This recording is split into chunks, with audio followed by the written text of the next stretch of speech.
Hello there, I'm Lloyd Evans. Welcome to Ramacrow. In this video, I'm going to be explaining why even you could join a cult. Now, I realize many of you watching this will have escaped cults, particularly the Jehovah's Witness cult, because let's face it, that's the group I comment on most. But I also happen to know that many people who tune into this channel were never in cults.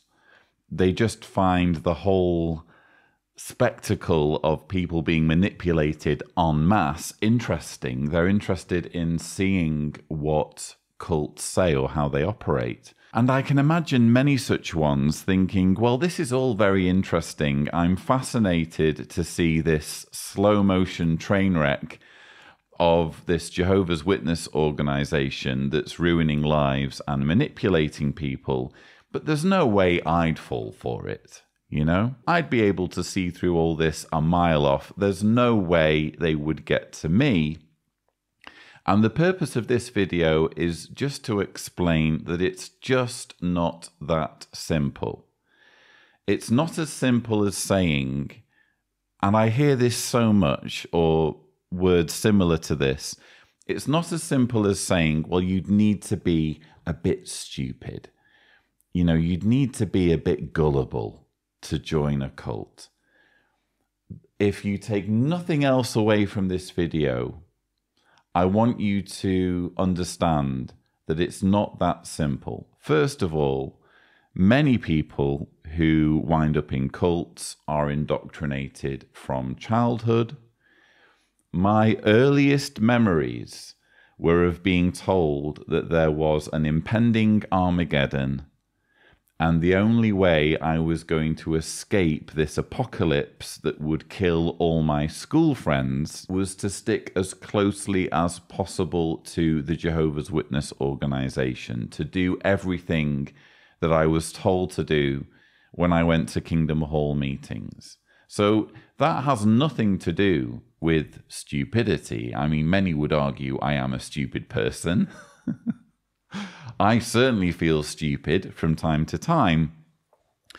But when you're actually coding this stuff into the minds of children from their earliest memories, straight away we can see that it's more about manipulation than whether someone is stupid or gullible. But when we're talking about adults getting involved in cults, even then, we can't say that it's about stupidity or gullibility. In fact, in my own family history, when Jehovah's Witnesses first made landfall in my family, which was on my father's side, it was my father's mother or nana who first got that knock at the door. I happen to know that she just lost both of her parents fairly recently when Jehovah's Witnesses contacted her. She was in an emotionally vulnerable situation. And what Jehovah's Witnesses do, knowingly or unknowingly, is prey on people who are emotionally vulnerable. Imagine that you are going through a bereavement or a loss. Imagine it's someone really close to you, perhaps even your son or daughter. And there's a knock on the door and two people are saying, you're going to see your son or daughter again, or you're going to see your loved one again, and here's how. In those situations, it's easy to say, oh, well, even then, I wouldn't pay it any attention. I'd actually find the whole thing very offensive. I'd tell Jehovah's Witnesses where to go. But you just never know when they might catch you, at what point in your life journey you might be susceptible to cult ideology. And to just drive this point home, I want to show you a video from 2018 showing a Jehovah's Witness couple talking about the loss of their daughter. Cuando nuestra When our little daughter Belen was nearly 3 years old, the doctors discovered that she had a brain tumor. When her physical condition worsened, as a father, I had to make decisions on what kind of treatment she would receive to best take care of her. And that completely terrified me.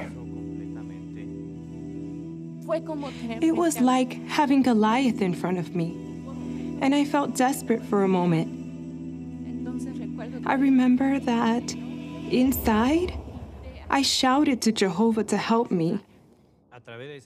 Through that situation, I learned how to pray to Jehovah. And Jehovah never left me.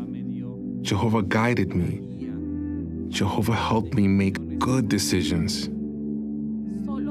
Only through prayer did I understand that what we were facing was too much for us to handle alone. We needed Jehovah more than ever.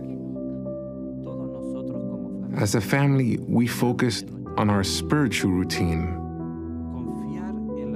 The key to not being afraid of these problems is to trust in the resurrection hope. My wife and I were determined to educate our girls with love. Also, in a way that they would truly get to know Jehovah as they grew up. It was evident that we were leaning on Jehovah, and they did the same.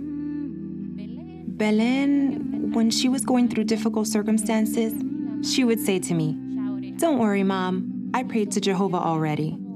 It made me see that, okay, my daughter is seeing Jehovah so real.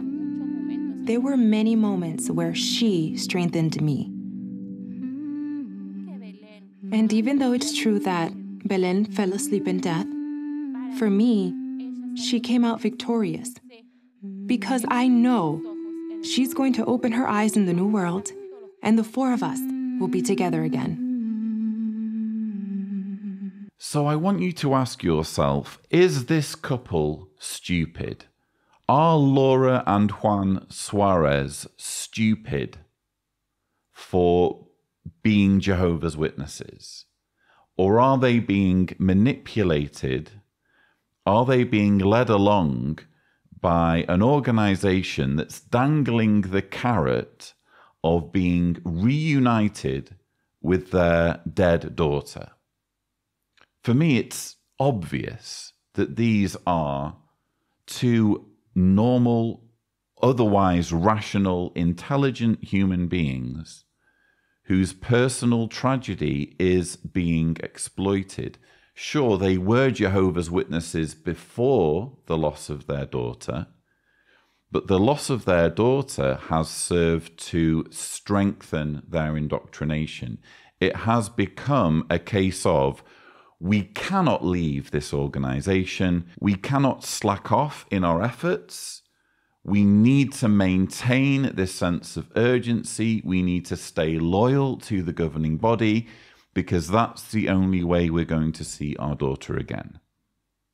And I can relate to this, by the way. Fortunately, I am not in a situation such as the one described where you have this unthinkable scenario of outliving your own child. That for me is just the nightmare scenario. But I can remember what it was like to lose someone close to me as a Jehovah's Witness. I lost my mother when I was 21. And I can remember knowing what it felt like to think the only way I'm going to see her again is to be the best possible Jehovah's Witness I can be, because here is a set of beliefs that gives me hope, that gives me a reason to think that I might be able to see her again. So this is the power of emotion when it comes to cult manipulation. I actually made a video on the manipulation tactics used by Jehovah's Witnesses. If Tibor is gracious, you will see a thumbnail. 11 ways Jehovah's Witnesses use manipulation. And in this video, I played the following clip which shows Jehovah's Witnesses being encouraged to exploit bereavement in their preaching. What are you doing here? We're just asking our neighbours a question. No. You people and your questions. No one cares. We didn't mean to disturb But you did. You did disturb me. So get off my property before I call the police. Those witnesses. Wow, Dad. He was really angry. He was, wasn't he? Yeah. Well, I always try to remember that for years I used to react exactly the same way. Really? Yeah. As you know, I learned the truth in my 20s. Yeah. Growing up in a violent family, it also made me violent. I'm not interested. Go away and don't come back. Wow. So what changed then? Well, you see, one of my good friends died, and that very same weekend, the witnesses came round. Now, normally I'd yell at them, but this time I listened. And that's the beauty of the truth. Anyone can change. And that is one reason why we continue preaching. So shall we continue doing this, Dawn? Yeah. Good. Wasn't that interesting? So Jehovah's Witnesses are actively encouraged in training videos to exploit bereavement as an opportunity to recruit more members. When you're in a cult, the ends justify the means. And again, I can remember being in this mindset where it was somehow okay to do this, to find someone in the preaching work who was, I can remember on one occasion sobbing on the doorstep because she just lost someone close to her. And I can remember thinking it was acceptable to start talking about the resurrection and to leave literature promising that this person would see their loved one again very soon, because Armageddon, in the minds of Jehovah's Witnesses, is always just around the corner. You may still, after all of this, be watching this as someone who's never been a Jehovah's Witness, and you may be thinking, yeah, but even in that situation, Lloyd, I would still be bulletproof when it comes to cults and their manipulation tactics. All I would say is, the more certain you are that you are bulletproof, the more I would suggest you're not.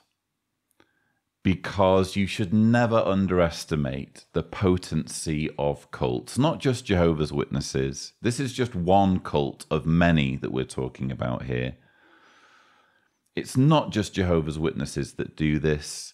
It's all manner of cults, be they religious, political, commercial. They all know how to latch onto your emotions, how to exploit your emotional needs, how to exploit your fears and insecurities with their particular panacea, with their particular portfolio of promises that can never be realized. So I hope this video has just helped you to see another perspective if you are of this mindset that you could never be convinced by a cult. Unfortunately, cults know better. They know which buttons to press. So please be wary. And if you know of someone who is embarking down this journey of getting involved in a cult, and you're thinking, well, they'll snap out of it soon, please take the situation seriously, because your friend or your loved one is being exposed to forces that have time and again roped not just individuals, but entire families, entire communities into cult-like groups. Anyway, I hope you found this video helpful. Don't forget to subscribe to the Lloyd Evans channel for more such videos. And as always, thank you for watching.